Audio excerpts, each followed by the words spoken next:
We're going to be continuing the series I commenced last month on the composition of the Bible. So as you can see, part 2. We'll do some brief revision before we get into it.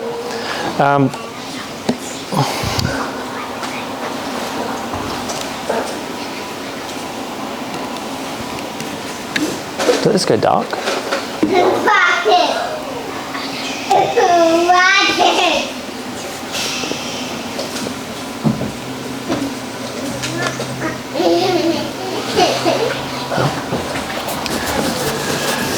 So I gave you last month a very high-level outline of what I'm intending to go through on these series of sermons. And last month we started looking at the books of the Old Testament. We started doing a high-level looking at of who wrote the books and when they were written and how they were ordered in such a way. And today we'll look at those. We'll continue looking at those. We'll finish it. And we'll start looking at how the Jews themselves considered their own Old Testament. Because we shouldn't just take it for granted, right? That what we consider to be the Old Testament today is how the Jews, say 200 BC, viewed the Old Testament. We should look at that and see what they thought about it. So, like I said, I've got a few slides just to quickly revise what we looked at last month. I guess just remember the 3 T's that we talked about last month: the Torah, which is the first 5 books of the Old Testament, Genesis through to Deuteronomy, written by Moses. Also known as the Pentateuch, which is the Greek, exactly the same thing. It's just the Greek term for 5 scrolls, coming from the Septuagint, which we'll talk about in the future also. And then we have the Tanakh, which is another Hebrew word, which is... What? Oh, sorry. The Tanakh, which is the entire Old Testament from Genesis through to Malachi. And then we have this Talmud, which I suppose was alluded to indirectly this morning in the Bible study when we talked about Jewish traditions. When we talk about Jewish traditions, we're largely talking about the Talmud. So I'll spend a few minutes on that at some point in the future. It won't be today though. So last month we got up to, if I'm not mistaken, we looked at, I think we got up to 2 Kings actually. We didn't get to Chronicles last month. So today we'll talk about Chronicles, the post-exilic history books, and we'll get through the rest of the Old Testament too, I think, today. But so if you remember, just to break it down for you, how the Old Testament was set out, the first 5 books, the Law, the Torah, the Pentateuch, is the books of Moses. Then we have the history books, pre-kingdom. This is the time of settling in Canaan, and then up to Judges and Ruth when they're in Canaan, living before Saul and David. Then we have the Davidic kingdom, which are the Samuel, Kings, and Chronicles. And then we have the exile, and they come back from exile. We've got these 3 books here: Ezra, Nehemiah, and Esther. Then after that, we've got so-called books of poetry and song. And then we've got the so-called major and minor prophets. And so, although these are ordered by subject matter, they're not chronological, are they? Obviously, the book of Esther, these books here, post-exilic, they took place after the writing of Psalms. Even though Psalms occurs later in the book, they're ordered by subject matter, not chronologically, so to speak. Okay? So last month, I think we made it pretty clear that the first 5 books were written by Moses, and even though modern liberal scholars might try and raise question marks, there's a very consistent message both in the Old Testament, in the New Testament, and elsewhere that everyone always thought throughout all time that Moses wrote the first 5 books of the Old Testament. And so we looked last month at Exodus 24:4. It says here Moses wrote down all the words of the Lord. Then in Numbers 33:2, Moses recorded their starting places according to their journeys. And these are their journeys according to their starting places. So that's when Moses goes through. They went here and they spent 6 months here, then they moved on and went here for 2 years.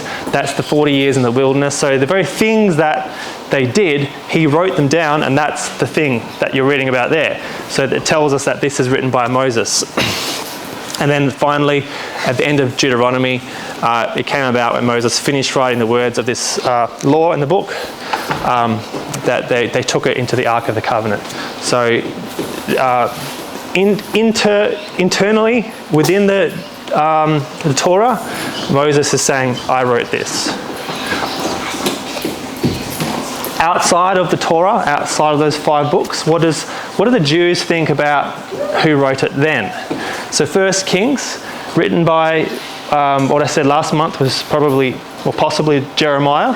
So Jeremiah is obviously some centuries after Moses, but from this we take it that Jeremiah thought that Moses wrote the Old Testament. He says here in 1 Kings chapter 2, verse 3, that his commandments, his ordinances, his testimonies, according to what is written in the law of Moses, that you may succeed in all that you do. So in those times, Jeremiah, who wrote Kings, was saying Moses wrote the Torah. And then we can turn to the New Testament to see what the Jews in the time of 1st century AD thought about it. We know Mark, he wrote, have you not read in the book of Moses, in the passage about the bush? He's obviously citing Jesus. So these 2 people, Jesus being cited by Mark and Mark himself, were saying Moses wrote about the passage of the burning bush. And then Romans 10:5, some decades later, Paul is saying Moses writes this and that. So it's the consistent message that Moses wrote the first 5 books. And maybe for some of you this sounds obvious, but to my mind, I think we shouldn't just assume that the things we take for granted today have always been taken for granted. So it's good to have that knowledge about something that might seem obvious, but we have a basis for saying the things that we say. Just quickly breezing through some of the other books we got through last month. We said Joshua was most likely written by Joshua. Bearing in mind that both the Moses' writings and Joshua's writings end in their own deaths. And so, what I think is most likely is that Joshua finished off the book of Deuteronomy. He added those few verses at the end of Deuteronomy about Moses' death. I think that's most likely. Although, of course, as I said, Moses, maybe it was revealed to him by God. These things would happen. That's also possible. Likewise, Joshua, it talks about a few things that happened after Joshua's death. So, in my opinion, it's just a matter of opinion, that book was probably finished off by another prophet, which may well have been Samuel. Between Joshua and Judges, though, we have a period of some centuries. We know that they were living in the Promised Land before the establishment of the kingdom for 400 years, I think it was. So Samuel, we know, wrote books of 1st and 2nd Samuel, because it tells us that in Chronicles. It says, now the acts of David from first to last are written in the Chronicles of Samuel the seer. That tells us that these chronicles are written by Samuel. But it goes on to say, in the Chronicles of Nathan the prophet and in the Chronicles of Gad the seer. We know that because the books of Samuel talk about Samuel's death.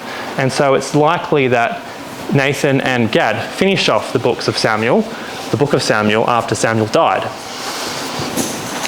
And it's also quite possible that Samuel, writing historically, wrote the books of Judges and Ruth, although that's by no means confirmed, but it's quite possible.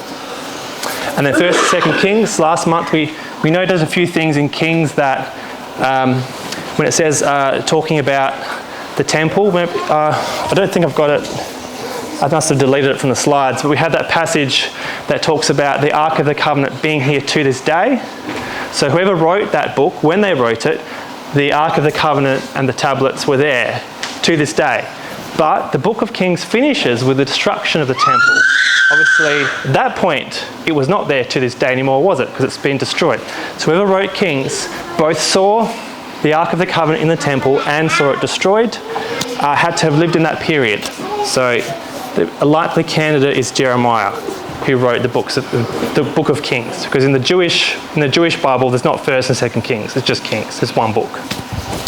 And if you go and read chapter 52 of the book of Jeremiah, you'll see a lot of alignment in the description of the destruction of Jerusalem, which would suggest that Jeremiah if he wrote Jeremiah, he probably wrote Kings too. And as I said before, each book is likely completed by a subsequent writer. So we said Joshua probably finished Moses' works, Samuel probably finished Joshua's works, We know Nathan and Gad finished Samuel's works, and I think that it's quite possible also that Jeremiah finished a few other works from Samuel as well. So this is where we got up to last month. This, if you remember this slide I put together, we're saying that Moses wrote around 1400 BC, give or take. These are just rounded to the nearest century. Maybe Joshua finished a little bit of Genesis. He was writing 50 years later. Samuel would have finished Joshua, and he wrote these 3 books, along with Gad and Nathan, assisting towards the end, slightly some centuries later. And then some centuries after that, we know Jerusalem being destroyed in 586 BC. So Jeremiah would have been writing around that period there. Okay, so today, now we're going to look at Chronicles, Ezra, and through to Esther for the remaining historical books of the Old Testament. Yeah, that's what we're going to look at now. So let's turn to 2 Chronicles chapter 29.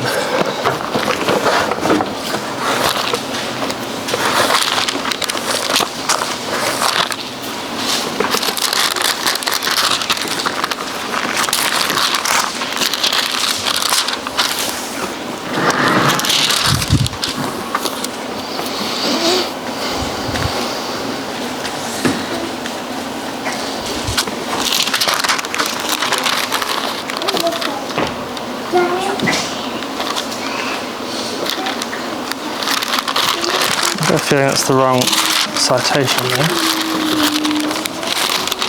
Through one.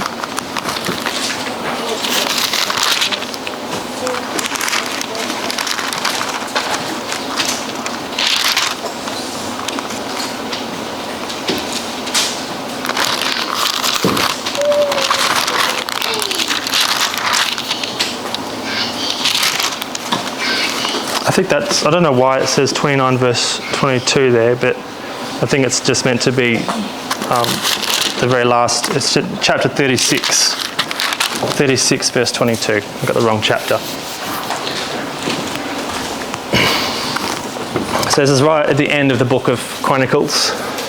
It says in verse 22, "Now in the first year of Cyrus, king of Persia, in order to fulfill the word of the Lord by the mouth of Jeremiah, the Lord stirred up the spirit of Cyrus, king of Persia, so that he sent a proclamation throughout his kingdom and put it in writing, saying, 'Thus says Cyrus, king of Persia, the Lord, the God of heaven, has given me all the kingdoms of the earth, and he appointed me to build a house in Jerusalem, which is in Judah. Whoever there is among you of all his people, may the Lord his God be with him and let him go up.'" So that's the end of this book of Chronicles. It doesn't tell us who wrote it, does it? But then we go to the book of Ezra, chapter 1, verse 1. "Now in the first year of Cyrus, king of Persia, in order to fulfill the word of the Lord by the mouth of Jeremiah, the Lord stirred up the spirit of Cyrus, king of Persia, and sent a proclamation throughout the land. 'Thus says Cyrus, king of Persia, the Lord has given me all the kingdoms, and he's appointed me to build a house in Jerusalem,'" so on and so forth. So we see that the ending of Chronicles is basically close or almost identical to the beginning of Ezra. Reasonable to presume that the same author wrote both books. Who therefore wrote the book of Ezra? Because it doesn't say in Ezra that Ezra actually wrote the book either, does it? So we turn to Ezra chapter 7.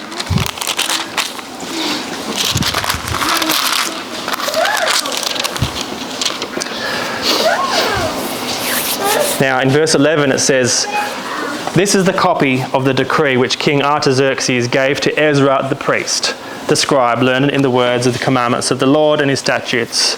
And we can skip down to verse 28.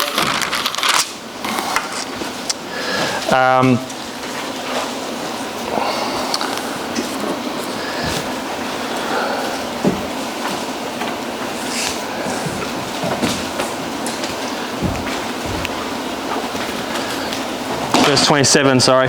"Blessed be the Lord, the God of our fathers, who has put such a thing in the king's heart, to adorn the house of the Lord which is in Jerusalem, and has extended loving kindness to me before the king and his counselors, and before all the king's mighty princes. Thus I was strengthened according to the hand of the Lord my God upon me, and I gathered leading men from Israel to go up with me." So this commandment from Artaxerxes to to the people of Israel, the exiles, was given through Ezra. And it's telling us now that these very commandments are the things that were written down by Ezra in this book. So we know that Ezra, therefore, he wrote the book of Ezra. Although it is interesting to note that if you read through Ezra, you'll see it switches between third person. It starts in the third person, then it switches at this point to first person. Ezra starts saying, I did this, I did that, and then it finishes with third person again. So that might indicate that there was a second writer to Ezra also, perhaps. Perhaps it was Nehemiah, because again, in the Hebrew Bible, there is no separate book of Ezra and Nehemiah. They're the same book. So maybe Nehemiah assisted Ezra in writing the book, and that's the sections of this book that are written in third person maybe were written by Nehemiah or someone working with closely with Ezra. It's possible. So we know that if Ezra wrote the book of Ezra, and the beginning of that book is identical to the ending of Chronicles, that we say Ezra most likely wrote the book of Chronicles. And I think that kind of makes a bit of sense. When you think about Chronicles, large parts of it are, just recounting data. This person begat that person, and this king or this priest did that. So it's a little bit, dry sometimes in the things it's just recounting, but in a sense it makes sense that a priest wrote it, a scribe who is interested in recording history and being very precise and getting the dates right. The idea that Ezra wrote Chronicles makes sense in that fashion. So as I said there in that slide there, a priest or scribe's attention to detailed genealogies seems fitting with his authorship. I also think it's possible that Ezra wrote the ending of 2 Kings. So if we flick back to 2 Kings, because remember I said that Jeremiah wrote 2 Kings.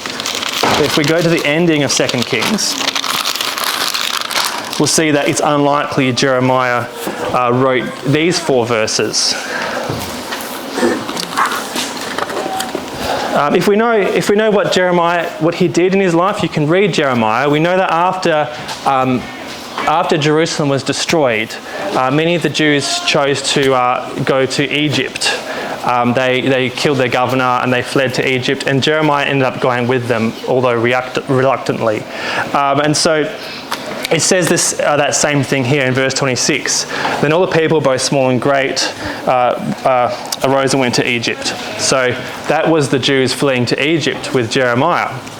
But verse 27 is some years later. It says, in the 37th year of the exile of Jehoiachin, king of Judah, in the 12th month, and so on and so forth, that Evil-Merodach, king of Babylon, in the year that he became king, released Jehoiakim, king of Judah, from prison and spoke kindly to him. And then verse 30 concludes with, he got a regular allowance and it was given to him by the king, portion each day, all the days of his life. So that is looking into the future. So we shouldn't think that Jeremiah necessarily wrote that part. Again, it's possible that through the inspiration of the Spirit, he was prophesying what was going to happen to Jehoiakim, but it's sort of written in the past tense, isn't it? It's written as someone who had, after Jehoiakim's already died. So it may be the case that Ezra concluded these last 4 verses in the book of Kings as someone who was looking back on the life of Jehoiakim. So that's Chronicles, right? I'm saying it's written by Ezra for the most part. And that Ezra also wrote these last 4 verses of Kings. Now, if we move on to, and of course Ezra wrote the book of Ezra. There's only 2 more books of history in the Old Testament, which is Nehemiah and Esther. Now, Nehemiah is the only easy one out of all these books because it tells you, chapter 1, verse 1, that Nehemiah wrote it. And so I'm not going to dwell on that. I did mention earlier that in the Tanakh, in the Hebrew Bible, that Ezra and Nehemiah are the same book, and therefore it's possible that Nehemiah contributed to Ezra's writings. So Nehemiah 1 verse 1 is Nehemiah's writings. And finally, the last history book is the book of Esther. Now, it's a matter of conjecture who wrote the book of Esther. My opinion is it was Mordecai. If we read Esther chapter 9, it tells us in verse 20, then Mordecai recorded these events, and he sent letters to all the Jews who were in the provinces of King Ahasuerus, both near and far, obliging them to celebrate the 14th day of the month. So this is the Purim, institution of Purim. So Mordecai is issuing a decree that obliges Jews, so he has some authority. Is it just royal authority, or is there a religious authority behind Mordecai's decree? Well, if we go down 10 verses to verse 30, he sent letters, Mordecai, he sent letters to all the Jews to the 127 provinces of the kingdom of Ahasuerus, namely words of peace and truth. To me, peace and truth suggests there is some sort of divine basis for what he's saying. It's not just a secular command. To establish these days of Purim at their appointed times. And then verse 32 says, the command of Esther established these customs for Purim, and it was written in the book. So that's telling us that whatever these commands were written in the book. And it's likely that this is the book that was written. And it's likely that it was written by Mordecai under the inspiration of the Holy Spirit. So this is saying, therefore, that Mordecai was a prophet. Because it doesn't come out as obvious necessarily that Mordecai was a prophet. But when we read things like this, it sort of suggests that he was. And that he gave this decree to the Jews, words of peace and truth, that they should follow these commandments. And of course, there are other, you can read your own, do your own research to see what other people might say about who wrote the book of Esther. So this concludes this slide. We got halfway through it. So what I'm saying is Ezra and maybe another who could have been Nehemiah wrote Chronicles and Ezra.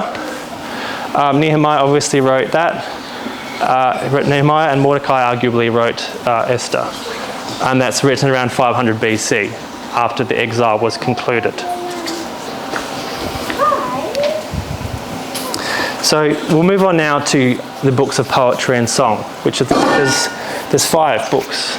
Job, which was written arguably very early on. And then these 4 books here, Psalms, Proverbs, Ecclesiastes, and the Song of Songs, which were all written in the time of the Davidic kingdom, basically. Who wrote Job and when? And why is it called poetry? Because it's treated, people just call it a book of poetry. It's classed with the other Psalms and Proverbs. It doesn't come across in the English translations, but in the Hebrew, it's written in verse. It is a poem in the Hebrew. It just doesn't come across in your translations. That's why it's treated as a poem. Markers for an old dating of the book.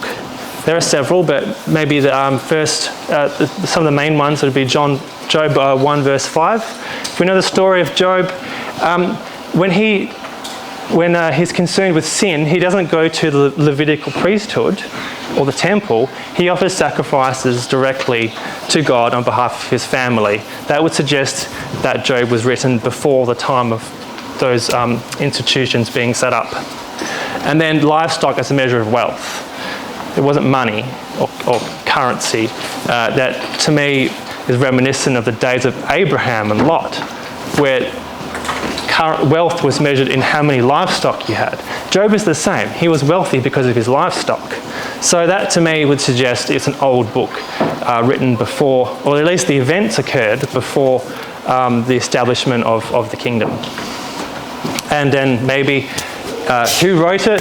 Well, no, I don't think anyone really knows. There are theories. It could have been Moses recounting older events. It could have been someone else. It could have been Job himself. I don't know. If anyone has any theories, I'm happy to hear it. But I don't think anyone has a clear answer. You can argue all day about who wrote Job. And then moving on to the other books, Psalms and Proverbs. It's pretty easy for the most part to see who wrote the Psalms because it tells you. Each Psalm, most of them say who wrote them. As we know, many are written by King David. We have this man, Asaph. If you go through Psalms, you'll see some were written by someone called Asaph. Who is Asaph? Well, we can turn to 1 Chronicles chapter chapter 15 for that.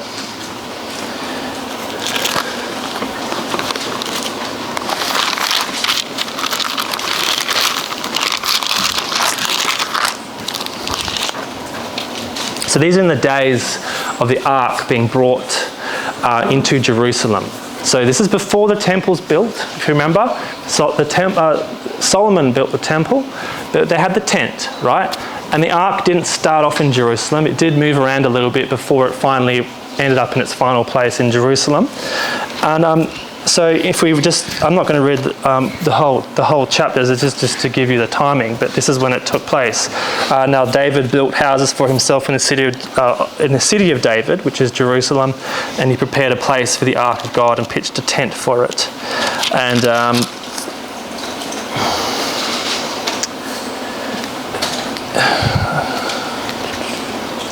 I had a passage here about Asaph somewhere as well, but I don't think I've taken it down unless it's in my notes.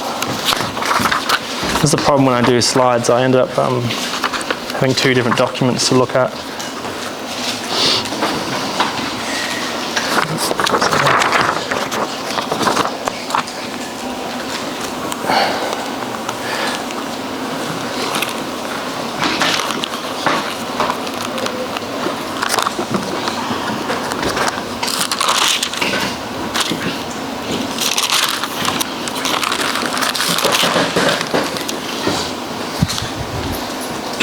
Oh, there, yeah, it's right there. 2 Chronicles 29, verse 30. My apologies. 2 Chronicles 29, verse 30 tells us, written by Ezra, right? Talking about Hezekiah. You have to get the dates in your mind, working backwards here. It says, moreover, King Hezekiah and the officials ordered the Levites to sing praises to the Lord with the words of David and Asaph the seer. So here it tells us that Asaph was a seer. A seer is a prophet, someone inspired by the Holy Spirit, and that would have been these psalms that they were singing. Now I was looking for the verse that tells us that Asaph lived at that time, although I haven't captured it. Actually no, here it is, 1 Chronicles 16 verse 37 says, so he left Asaph and his relatives there before the ark of the covenant of the Lord to minister before the ark continually as every day's work required. There it is. So Asaph is living at that period of time. So David and Asaph would have been writing psalms contemporaneously at the same time. These psalms would have been brought into being. Sons of Korah. Some of the psalms were also written by the sons of Korah.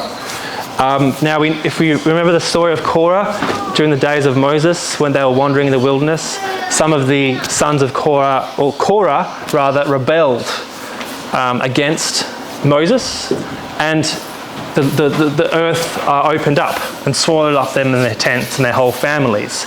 Evidently, some of the sons actually parted ways with their own father and were not destroyed at this period of time. So it's not explicit. If you just read Numbers 16, which has this event for us, it's not super clear that some of Korah's family survived that event, survived that rebellion, right? But obviously the fact that some of the sons of Korah wrote Psalms tells us that there were some righteous men in those days.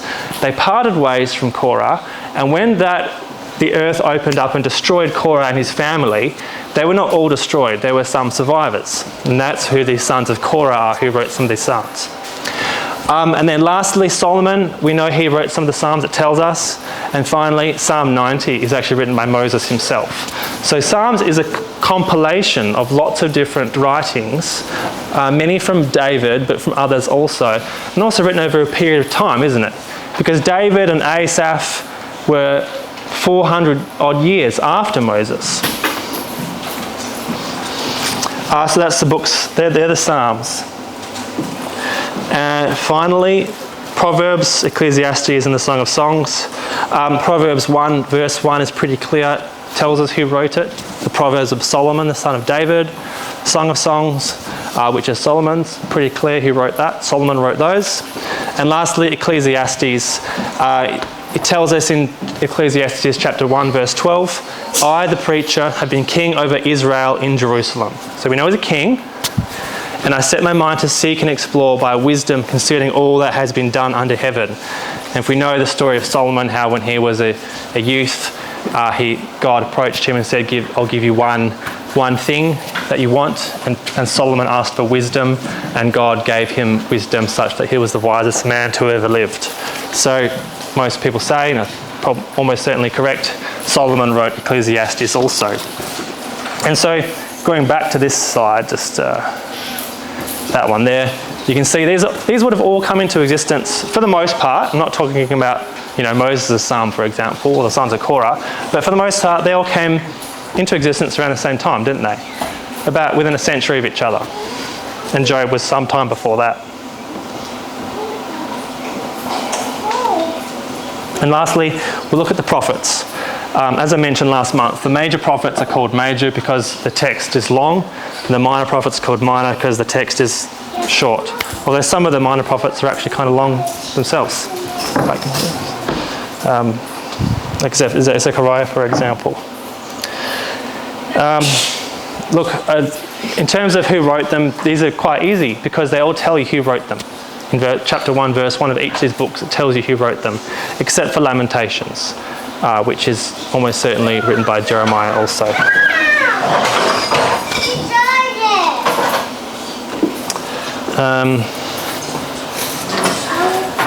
So Lamentations, if you read that book, Jerusalem's in exile. So Judah is in exile, Jerusalem lies desolate. It's a lamentation about the state of Israel. So it's probably written by Jeremiah. As I say in that last bullet point, just because you have the name of the author doesn't necessarily help you date the book. Some of them it does, but not always. So what I did do, I put together another timeline, and I hope this doesn't confuse you. I flipped it. Instead of looking by book, now we're going by date. And so I've created a timeline from 1400 BC to 400 BC, because that's basically a millennium, 1,000 years across which the entire Old Testament was written. So we'll start to look at the Torah and the history books, right, which we've talked about. 1400 BC, we have these books coming into existence. Genesis to Deuteronomy by Moses, and Joshua written by Joshua. And then presumably there's a period of about 400 years when they're living in the wilderness, as in the time of the judges, right? This is when you've got, Samson and Delilah, those stories take place. They're living in there, there's no kingdom yet. They've got the tabernacle, but there's no kingdom. They're living under the prophets. But then around 1000 BC, maybe a bit earlier, you get Samuel coming into play, and he presumably writes a history from here to here, right? He catches up where Joshua is, and he brings us up to the present. And he writes Judges and Ruth, and then he writes Samuel as well, which gets you so far, because obviously Samuel dies in the middle of those books, and that's why you have Gad and Nathan after that pick up the rest of that story. And then in terms of books of history, right, I'll get to the prophets in a second. You've got the books of Kings and Chronicles, and then these last three books, all written fairly close to the end of the kingdom, of the southern kingdom, right? Kings written by Jeremiah immediately prior to the destruction and after. And then Chronicles written by Ezra after the return from exile. And then these three books also written after the return from exile. So you've got three pockets of writings in terms of history books written by only a handful of men, really. You've got, 8 or so men, 9 men who wrote all these books. Now I'll build on this slide and we'll look at the books of poetry. So you'll see Moses/Job wrote the book of Job sometime here, we don't know. And then in this same pocket of the history books being written, we have these 4 books of poetry being written by the likes of David and Solomon. Okay? And now I'll add it to it again with the prophets. And these are just to the nearest century. and it's also driven by the text size. So people will get very precise on to the nearest year. I'm not doing that. I just want to give you a high-level view of where these prophets might have sat in the timeline. And you'll see that they're all coming after the establishment of the Davidic kingdom. And it's a bit hard to see, maybe at the very bottom there. Looking at the so-called major prophets first, we know that Isaiah tells us when he wrote. It was in the days of King Uzziah and all that sort of stuff, so we can date Isaiah. We know when Jeremiah wrote, the final days of the kingdom. And obviously exile and Daniel, they tell us when they wrote. They were post-exilic or exilic prophets. They wrote during the times of the exile. And then finally, I've put the green ones because you can date the green ones pretty well. We know when these men lived or when they wrote. And then the pink ones, I've colour-coded those because they're a bit more fuzzy to know exactly when they wrote. Lots of people think Obadiah was written earlier and Joel was written earlier. I think not, but that's just a matter of discussion. This is just to give you an overview of when it was written. So, 1,000 years written all these books. And of course Malachi, the last book of the Old Testament.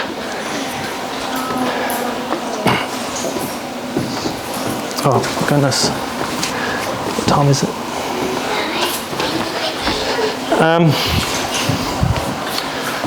I might call that a day.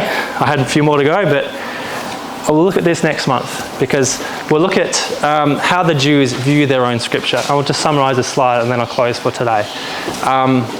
How did the Jews look at the writings of Moses as compared to, say, the writings of Samuel? Did they give Samuel any weight compared to the Torah?